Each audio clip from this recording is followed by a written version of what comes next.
Kagulat World. Just in from the Tips Arena in Linz, Alexandra Ayala, ang 20 anyos na Pinay sensation, pinuwi sa bahay ang Austria's own hometown hero Julia Grabber.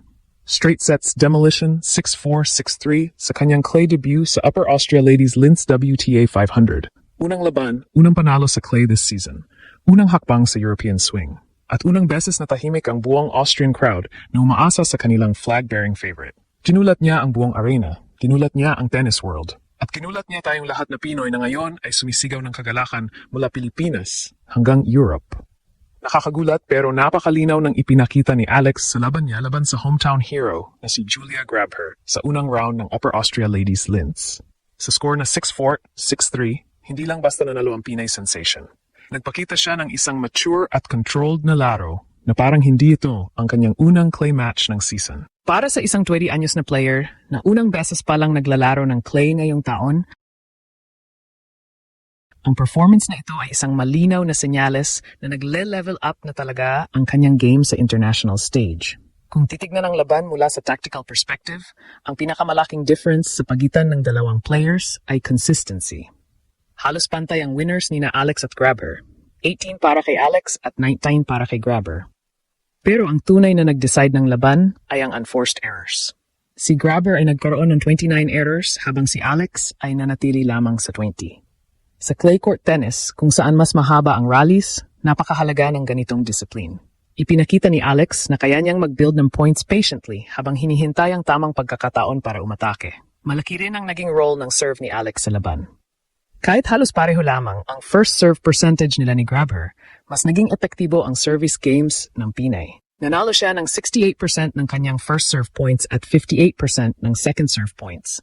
Isang solid na numero lalo na sa clay surface kung saan madalas nagiging mahirap mag-close ng service games. Ang ibig sabihin nito ay hindi lang siya umaasa sa power, kundi marunong siyang mag-construct ng points pagkatapos ng serve. Isang skill na madalas nakikita sa mga players na may matinding tactical training. Makikita rin sa laban ang epekto ng kanyang matagal na training sa Rafa Nadal Academy. Ang composure ni Alex sa ilalim ng pressure ay kapansin-pansin lalo na sa unang set kung saan ilang beses siyang na-threaten ng break points. Sa halip na mag-panic, nagpakita siya ng calm decision-making at smart shot selection. Ito ang klase ng mental toughness na madalas nakikita sa mga elite clay players. Ang kakayahang manatiling kalmado kahit malakas ang crowd at mataas ang stakes ng bawat point. Para kay Grabher, ang laban na ito ay isang mahirap na sitwasyon. Bilang hometown hero ng Austria at isang clay specialist, inaasahan ng crowd na siya ang magdodominate sa surface na ito. Ngunit aggressive baseline game ni Alex ang nagdikta ng tempo ng laban. Sa halip na pumasok sa defensive exchanges kung saan komportable si Grabher, pinili ng Pinay na kontrolin ang rallies gamit ang kanyang left-handed angles at mas mabilis na pace ng bola. It will be Ostapenko and Ayala in round 2. Ito ang naglimit sa pagkakataon ng Austrian player na gamitin ang kanyang trademark defensive style.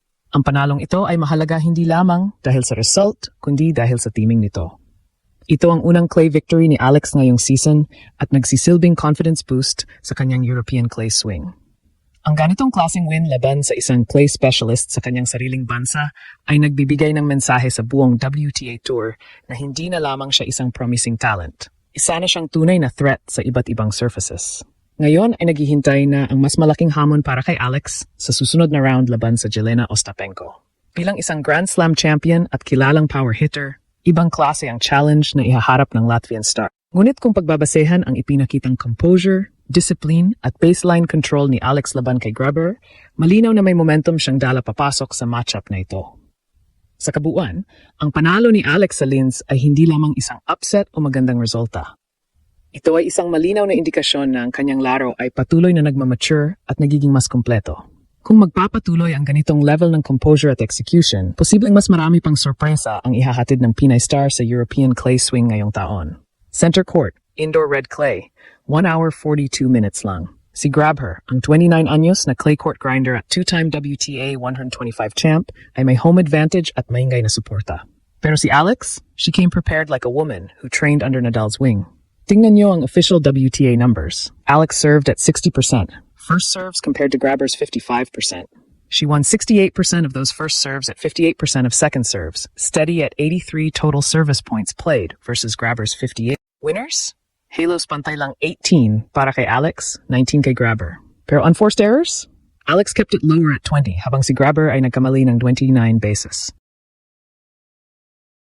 Breakpoints? Alex converted 3 out of 7 habang si Grabber ay nahirapang isave ang 1 out of 10. First set, Alex broke late at 6-4 after saving multiple threats. Second set, 6-3, pure dominance. Hindi lang panalo, ito ay masterclass sa composure at baseline power. Ang crowd na puno ng Austrian cheers ay biglang natahimik nang magsimulang mag-accumulate ang points ni Alex. Fans na nanood live, ramdam ang paglipat ng momentum, parang electric shock na nag-transform ng nervyos into pure admiration. Para sa maraming Pinoy na nanonood sa madaling araw, ito ay hindi basta score. Ito ay validation ng lahat ng sweat sa Mallorca practices at Tony Nadal guidance. Habang tumatakbo ang laban, ang social media ay parang wildfire ng kagalakan. Filipino fans mula sa Pilipinas hanggang Europe diaspora ay nag-share ng real-time pride, excitement na umaapaw parang Pasko sa April. Marami ang nag-react sa kanyang resilience, lalo na nang isave niya ang breakpoints sa unang set. Ramdam ang paghanga sa kung paano niya ginamit ang hostile energy bilang extra fuel. Sa Austrian side, may lungkot pero maraming respeto. Local fans na umaasa sa kanilang girl ay biglang nag-post ng appreciation sa Alex baseline control at drop shot precision.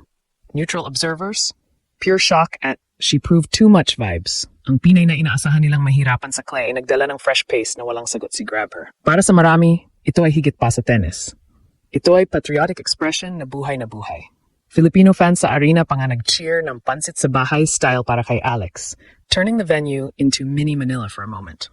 Diaspora accounts highlighted how her consistent performances give visibility sa buong komunidad. Ang dating? Buong Pilipinas ay nag-celebrate ng sabay, mix ng goosebumps at tears of joy, knowing na ang batang ito mula Quezon City ay nagdadala ng bansa sa world stage. Hindi ordinaryong upset to. Si Grabber ay clay specialist sa kanyang backyard, pero si Alex ang nagdala ng seamless transition mula hard courts. Ang stats ay nagpapakita ng kanyang efficiency, mas maraming service points at mas kaunting errors. Patunay na ang Nadal Academy prep ay nagbayad na. Ito ang unang clay win sa 2026, unang WTA 500 clay victory, at simula ng malaking European swing. Linz to Stuttgart to Madrid. Fans na nag-react. Hype na ito ang kickoff ng bagong chapter na may ranking points at confidence boost na susunod. Ang Ayala effect? Buhay na buhay pa rin. Mula main draw poster star, viral practice clips, Dirndl night, hanggang Tony Nadal comparison. Round of 16 na. Kalaban number 4 seed Jelena Ostapenko. French Open champ at big hitter. Third meeting nila, pero first time sa clay. Si Alex ay may 2-0 record laban sa kanya sa hard courts, pero ito ay bagong surface. Fans na nag-react. Mix na excitement at bring it on energy. Maraming naniniwala na ang momentum mula sa Grabber win ay magbibigay ng extra belief. Tough challenge, pero si Alex's recent growth at crowd-turned supporter vibe, kahit Austrian Arena, ay nagbibigay ng chance para i-extend ang run.